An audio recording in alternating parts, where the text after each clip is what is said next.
Jangan lupa subscribe channel YouTube TVRI Bengkulu, like, komen, dan nyalakan notifikasinya. Saudara, gugatan pra-peradilan yang dilayangkan kuasa hukum dari salah satu tersangka pembakaran aset PT BRS dinyatakan gugur.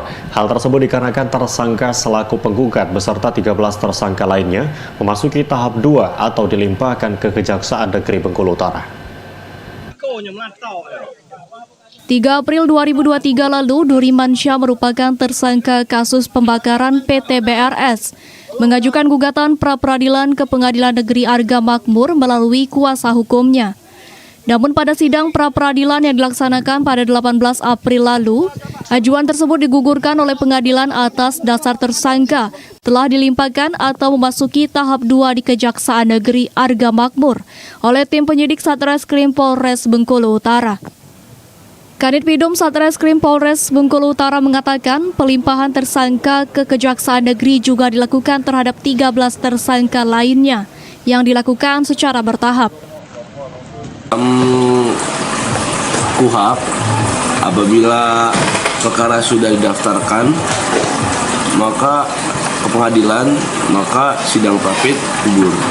Ya? Akhirnya putusannya pun seperti itu. Di sidang tanggal berapa kemarin? Gugur di sidang kedua ya, tanggal 18. Tanggal 18 April itu Bang. 13 tersangka lain sudah dilimpahkan ke Kejaksaan semua ya? Sudah ya? Untuk 14 tersangka semua sudah di tahap 2 kan. Kalau untuk sidang padan umumnya hari ini Duriman Syah. Duriman Syah dulu ya, perdana ini Bang.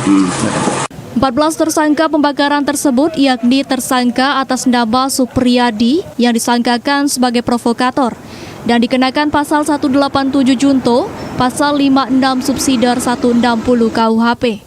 Kemudian tersangka Erik dikenakan pasal 187 Junto, 55 ayat 1 ke 1E Subsidiar 160 lebih Subsidiar 170 Junto, 406 KUHP.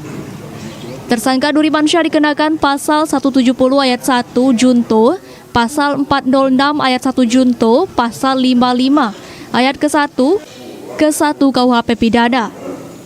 Selanjutnya tersangka Minin, Edi, EN, dan Bobby dikenakan pasal 187 ke 1 Junto, 55 Subsidiar pasal 170 ke 1 Junto, pasal 406 ke 1 Junto, pasal 55 KUHP. Kemudian tersangka Ferry Mustadi Afrizal Yansori dikenakan pasal 187 ke 1 Junto 55 Subsidiar pasal 170 ke 1 Junto 406 ke 1 Junto pasal 55 KUHP. Tersangka Amru dan Mizar dikenakan pasal 186 Junto, pasal 55 dan 160 lebih Subsidiar pasal 170 Junto 406 KUHP. Terakhir tersangka Haryanto 187 Junto 55 Subsidiar pasal 160 lebih Subsidiar pasal 170 Junto pasal 406 KUHP.